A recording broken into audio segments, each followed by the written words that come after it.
let's just finish it up and have it over with. We're going to finish up Esther, so let's turn, if you would, in your Bibles to Esther. And we are on the last page, which is only a 2-page. Oh, no, I take that back. It's a 3-page. Yeah. All right. Mordecai is a type of the Jewish remnant. King Ahasuerus, a type of lost man. We did talk a little bit about alcohol last week.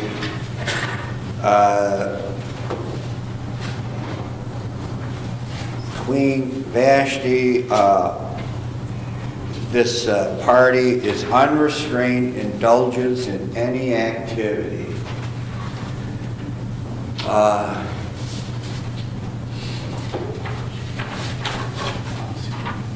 Basically, it's a worldwide thing in all these cultures. And just the way people live. The stats, I heard statistics at the turn of the century, for every woman that walked out of a marriage. Now, I don't know how accurate it was. I heard this one time on the radio. If a woman walked out on a marriage, we'll say at 1900, turn of the century, for 600 men that left a marriage. For every 600 men that walked out, ended it, it was only one woman that did. Now, why would that be? Women weren't working. They weren't working. Yeah, their dependence was so great they couldn't do that. The stat today, now when I say the stat today, this is probably what I heard 30 years ago. The statistic today, for every man that walks out, 2 women walk out. So it's 2 women walk out to 1 man that walks out. Then why is the woman walking out? Pardon? Yeah, and who becomes her husband? The government. Now it's not totally true, but that's a major portion. Or they're supporting themselves because more women are in college and getting degrees. And I just saw a statistic on that. They had graphs in anybody that's been around since 1940 on. You ought to be able to just figure this all out. You wouldn't have to see stats, or you just logically figure this is what's going on. When I was in engineering school, I think we had 1 girl in there. 1 girl was in the class. And that was only at the very end. But the graph was men in the workforce was way up here, and let's say it was over a period of 50 years. It's like a 45-degree angle going down. Women in the workforce was way down at the bottom and a 45-degree going up, where women in the workforce is overtaking. What is the goal then? And my next door neighbor, he was the owner of Production Pattern, and I distinctly remember him saying this. This would have been in the 60s. He said the goal was to get every woman working. That's the goal. Why? Tax revenue. He said, I left part of what he said out. The goal of this government is to get every woman working. Now, when he made that statement, he doesn't see statistics, he just sees what's going on and can figure it out. They are money hungry, and they make it on payroll tax. That's how they make it. not on property tax. They make it on payroll tax. They want everybody working. Yeah, but that's the local situation. The the national situation is that you get all the mother and father working 9 to 5, then the state educates the children. Oh, that's another topic.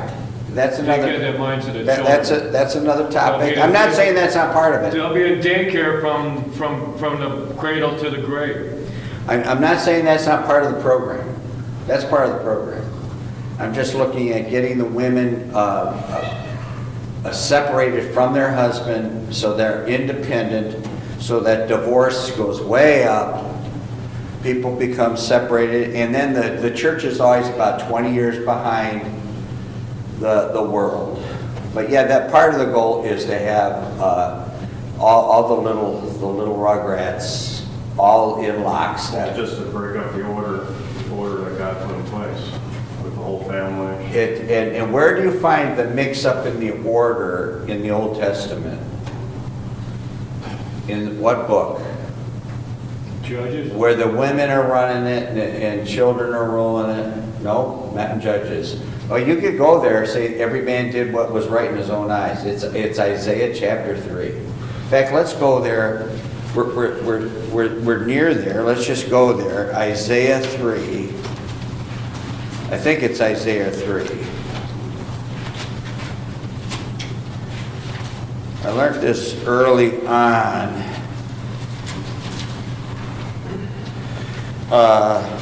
Verse 12, Isaiah 3, verse 12. So we repetition. You want to have chapter and verse. Always chapter and verse. You know, the other day I said my neighbor was over and they're talking. She's talking spiritual. My response to her, every time I responded, was I just quoted a verse. I just kept quoting a verse. She could argue with me, she can argue this, argue that, but you're not going to argue with God. I just kept quoting a verse. So then she finally said, well, I feel it in my heart. She was feeling it in her heart that the swelling of spirituality and just merging into heaven. And I said, well, and then I left her, well, the heart's deceitful above all things and desperately wicked, who can know it? That was the end of the conference. That shut her up. Is you can't, she said, well, she told me, well, I can't really, I can't, she said she couldn't go on because basically she can't argue with God. There's a verse for everything. Anyway, verse 12, as for my people, children are their oppressors. So you got children suing their parents for having them take out the garbage and winning in California 30 years ago. And women rule over them. And I'm just saying what it is. Women are ruling over the people. They become president. They become vice president. They become Maggie Thatcher. Lori Lightfoot? Lori Lightfoot. They become the chancellor of Germany. If God wants to fix Germany, they become the chancellor of Germany. Before that, it was a man, and he was a homosexual. I'm pretty sure the chancellor of Germany, he was a homo. Now you have a woman running it. Talking about here Hitler? No. Angela Merkel. Pardon? There was a guy. It was, let's say, 20 years ago. Oh, I thought you called her current woman. No, not her. But yeah, her. I'm including her. But the chancellor, or who before that was a guy, and he was a homosexual. God will fix these people. She looks a for lot. oppressing the Jews. She looks a lot like Adolf. Oh, my people, they which lead thee cause thee to err. So they're in charge, and it's error. By the way, why is she not permitted to do this? Teach and lead. 2 Timothy chapter 2, or if it's 1 Timothy 2. Why? Usurp authority. Because Or it could be in that. It could be. I will not permit a woman to teach or to usurp authority over the man, and then it gives the definition after that. Because Eve was deceived in the transgression. Because she was in the transgression. She messed it up. She meant not Not Adam. Adam knew what he was doing. Eve was tricked. It's in the verse later on, and we're in the next verse. Eve was the one in the transgression because she's the one that's fooled. Okay, O my people, they which lead thee, cause thee to err, destroy the way of thy paths. All right, destroy the way of the paths. If you go to Jeremiah chapter 16, 18, in there, maybe Jeremiah 6, you seek the old paths, go the old ways. It may be the verses where they say they move the landmarks, they move, these standards have been moved. The Lord will enter into judgment with the ancients of his people and the princes thereof, for ye have eaten up the vineyard, and the spoil of the poor is in your houses. They eat the vineyard up, and I have it on my margin, I wrote in, it's taxation. I was taught that's, they just tax the people half to death. What mean ye that beat my people to pieces and grind the faces of the poor, saith the Lord of hosts. The idea is that you cannot get ahead. People want to get ahead. So you work, trying to get ahead. And all you can, in our culture, in our country, this is 30, 40 years ago, you earn just enough money to buy what? No?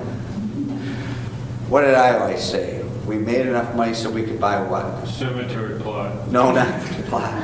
Just to be able to buy our next car. Because by then the car is shot, you made enough money so now you can buy the next car. So you're never ahead. You're always flat broke, and you just get your next car. That broke down. You get to your next car. Now, for others, it could be other things. But that's one thing I said. Moreover, the Lord saith, this is the worldliness, because the daughters of Zion are haughty, and walk stretched forth necks and wanton eyes, walking and mincing as they go, and making and tinkling with their feet. On and on it goes. But here's where you have children and women running it. Memorize that. And they grind the people, the faces, it's ground in there. They can't get ahead, and so on. So you have this orgy. You have divorce rampant. They're seekers of pleasure more than seekers of God. Where do you find that verse? New Testament, what book? I think it's 2 Timothy. I think it's chapter 2. Lovers of themselves. Yeah, lovers of themselves, lovers of pleasures rather than seekers of God, lovers of God. And they are proud. All right. It's going to be kind of like in Daniel. Belshazzar's going at it right up to the very end when the Persians invaded, and it took 2 or 3 days before they took over the whole city. Probably they had already occupied, took over the whole city before he even knew it. And that's probably what's going to happen in America. It's going to silently fall. We're going to wake up one morning and boom, this is the way it is, without firing. And who said that without firing a shot?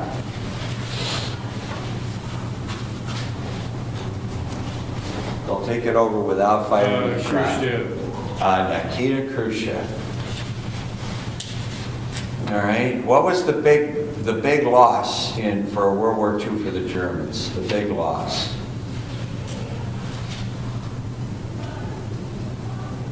The big battle. No, not the Bulge. That was the last push. Well, there's St. Petersburg, that's Leningrad. That was the longest barrage. Stalingrad. All right, who came in to salvage Stalingrad? Anybody know? Nikita Khrushchev.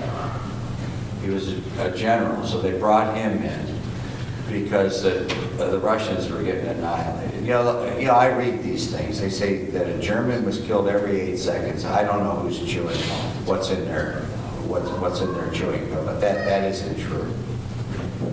And so when the big three, that would have been Stalin, Churchill, and who was our president? Roosevelt. They were dividing everything up and deciding who gets what.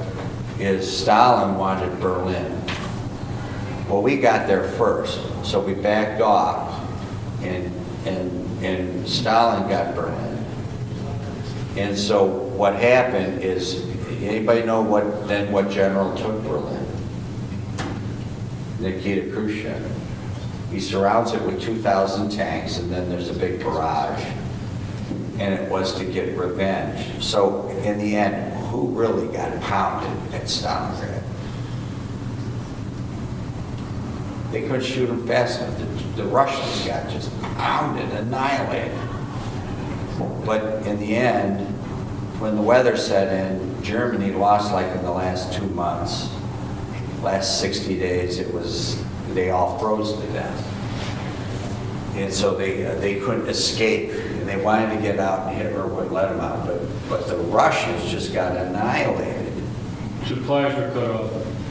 But you see, they had a lot of people just to keep throwing them in there. Stalin didn't care, he just kept killing his people. And Nikita Khrushchev wanted to get revenge. Now, how did I bring that up? Proud. Anyway, pride was found in the devil. Without a shot. Oh, yeah, without a shot. And he's the great shoe pounder at the UN. He's the one that took his shoe off and pounded it. We will bury you. And so on. And then without a shot. And Jack Chick brings it up in his tracks. They're just going to annihilate us without firing a shot, and all through comic books and so on. And so pride was found in the devil. We brought this up last week, Ezekiel 28. All right, Esther's a type of the Holy Spirit, is trying to get into the throne room. She's in the throne room, and she wants to win over King Ahasuerus and get King Ahasuerus away from the rule of and the influence of Haman.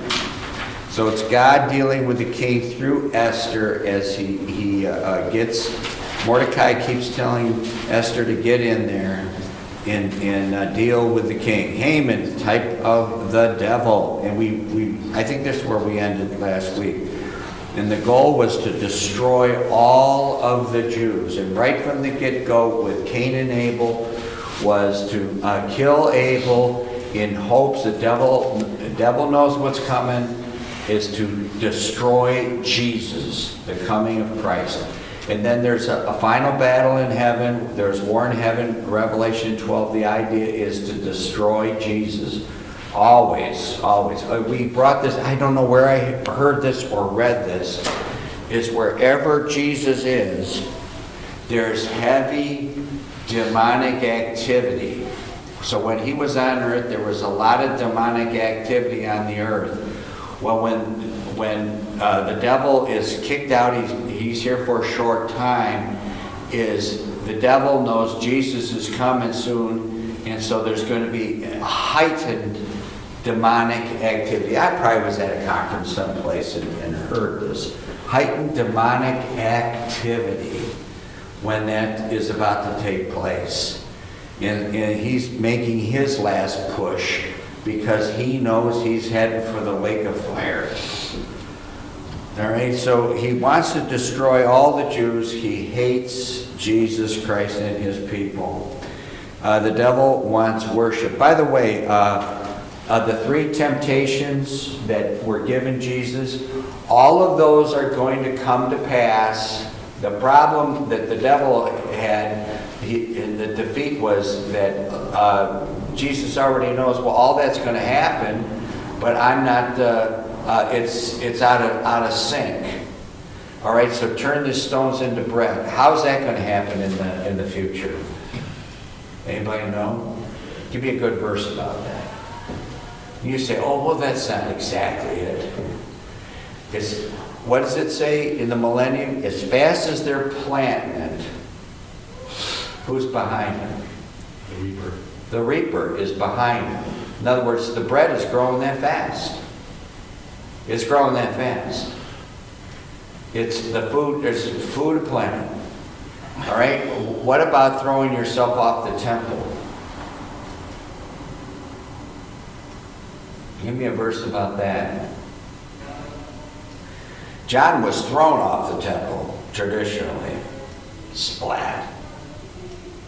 If you're way up there, and Jesus jumps off the temple, then what's everybody going to do? He's falling. You hear this scream. What would you do? Well, you're going to try to catch him? All right. Well, where do you look? Up. Well, every eye will see him coming. See, it's a type of the second coming. Every eye is going to see him. And what was the other one? He takes him up on the mountaintop and he says, see all these kingdoms are bow down, worship me. Everyone was worship. Worship me and I'll give you all these kingdoms. Well, Jesus is going to have all kingdoms. So he knew all three of those were going to happen. He said, well, I'm waiting until it's the right time. It wasn't the right time. That there's going to be food aplenty. Every eye is going to see him, and he's going to rule and reign every kingdom on the planet. All right. So all of those things he wants worship. Matthew 4. All of those things that the devil tempted him with he's going to receive all of them, but he's just waiting for the time in which he is to receive that.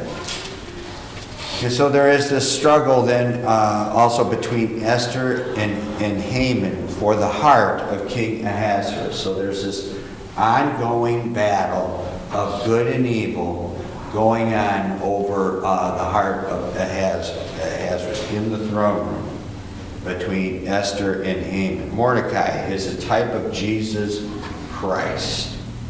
And in those verses there, if we go to Esther 6, 1 through 14,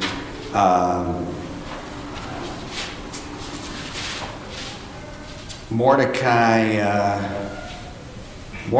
was not rewarded for warning the king of someone who's tried to kill him. This whole book is types.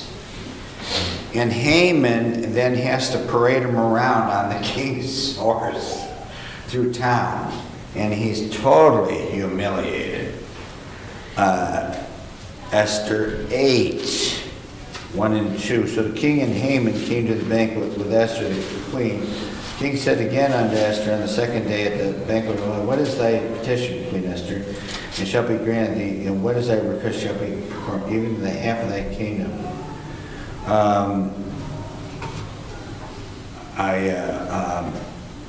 It could be that Mordecai told her to get in there and plead. And go to Esther 10.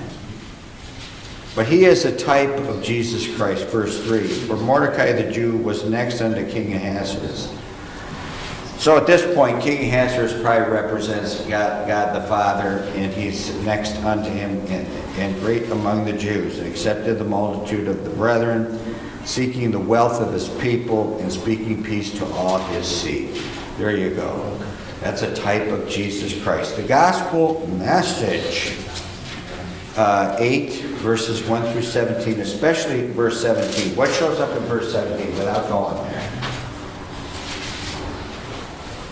We are to go out. It's the Great Commission. Where's the Great Commission? Matthew what? What's the last chapter?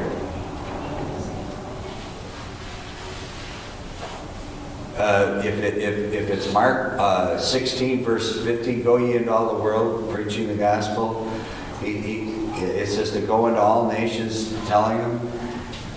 Well, we're not supposed to wait around. We're supposed to do it and do it in a hurry. We're not to take our time. And then they send it out, the message, by what animal and by what is the messenger called? Anybody know what it's called? We've been through all this. How do they send it out? What's the mode of transportation? It's not yellow cab service or and nobody knows the mode of transportation? back then? Not a donkey. Camel, It's a camel, but what do they call it? What's a specific camel? dromedary. Yeah, and what is the age? I'm pretty sure it's in the verse. What's the age? It says a young, and then a dromedary, or whatever that is. And camels come in two varieties.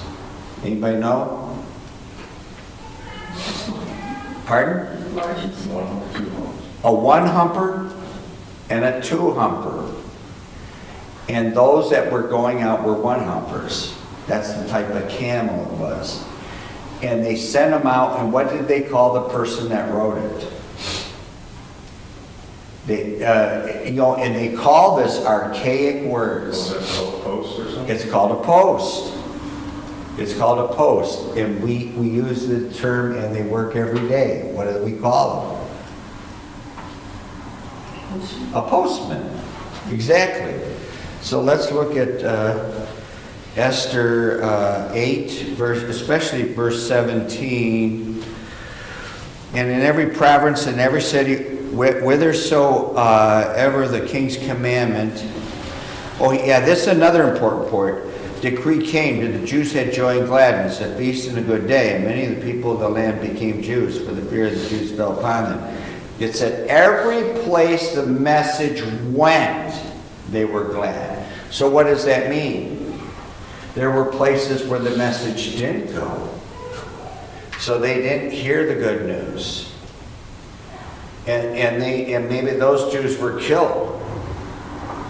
Doesn't say they were, but they didn't have the glad tidings. Verse 10. And he wrote in the king Ahasuerus' name and sealed it with the king's ring and sent letters by post. There's the postman on horseback, and riders on mules. So we had some donkeys in there. Horseback, mules, camels, and young dromedaries. Now I have in my, to define what is a dromedary, it's a one-hump female broodmare. That's what that is. It's a one-humper. But they sent it out by horseback, mules, camels, and young dromedaries. All right, so the gospel go, and they were glad wherever the message went, which means there were places where it did not go. All right, the three feasts. There's the Feast of Ahasuerus, that's the drunken orgy. The Feast of Esther, when she throws this feast for the king, and Haman is exposed and hung on a gallows of 50 cubits, which would be 75 feet high. And then the Feast of Purim. And I have in brackets, I don't know what that means, pure catting the lot. Maybe it's supposed to be, that's not a word, catting. What's missing in the word? There's got to be a letter missing. There's a typo there. It's casting the lot. Casting the lot. That's a typo. All right, so that's the casting of the lot. And I don't know if the Jews still practice that Purim, but they made a feast unto it of rejoicing, and they celebrated that every year. All right, Vashti would be a type of the Church of the Laodicean, the last, and then Esther again is a type of the Jew. God the Father is not mentioned at all in there. In the book of Esther. We began with this, and Esther is not quoted in the New Testament. And people, those that are scoffers, use those two things, that God is never mentioned and that Jesus never quotes it. No prophet ever quotes Esther. And that's their proof text, a couple of their proof texts that they claim it doesn't belong in the Bible. But you're going to have to go a long way to find scoffers like that today. You have to go a long way. It's kind of like this. What is the main thrust of a Roman Catholic in their doctrine? They go to service to celebrate what? The what? Mass. The Mass. What is the Mass? The worship of a piece of bread. To worship the piece of bread. What is that piece of bread? The host. The host. What does it become? What does the priest do? He says he changes it into the body and blood of Christ. What is that called? It's a Eucharist. Eucharist. No, the process that it's called is Transubstantiation. the transubstantiation. Now, I'm telling you, you leave the building, you go get your average Catholic. There's a billion of them in the world. At least here in America. Hocus pocus. Dominicus. When you say that's Domini, or God, hocus pocus, Dominocus. And they change that into the body and blood of Christ. It's magic. It's a magician. If you say that to the average Catholic, and you ask them, do you believe in that? They'll say, you ask them, what is the transubstantiation? They say, I don't know. What are you talking about? I'm talking about lifers. They don't know. Most of them just think of it as a work and they're just adding another work. It's just a sacrament, another work. I had communion. It's going to help them out. And help them out. They have no idea what you're talking about because when they had catechism, where were they mentally? Out on the playground. Those kids weren't there. They were out to lunch. They didn't learn it. But if you go far enough, you can find people who are staunch about that. They will kill you over it. I have met one. They believe in that, the whole 9 yards. But you have to go a long way to find a person that believes that. Now, what do Lutherans believe? Anybody know? And we're talking about the same topic. What do Lutherans believe about it? They're almost like sisters. You know, the Great Reformation, they never broke away. They're like brother and sister to the Catholic Church. They believe that when the priest, their whatever they call them, puts it on your tongue, the minute it hits your tongue, it turns into the body and blood of Christ. For the Catholics, it's called the transubstantiation. And for a Lutheran, I don't know what they call it, but it's a word that's similar to that. Consubstantiation. Consubstantiation is when it touches that and you consume it, that's when it turns, the magic takes place. What utter nonsense. And then when you confront Roman Catholics about it and really nail them down, it's one more step in convincing them that what they're doing is hocus pocus. And why can they get along so well in Haiti and Cuba? They believe in what? What do they do? Voodoo. Yeah, because they're already doing magic. It's already voodoo. And so when you go to all these different cultures, they're all practicing voodoo, some kind of magic. And so they believe this magic. All right, that ends the book of Esther. We will be preaching shortly.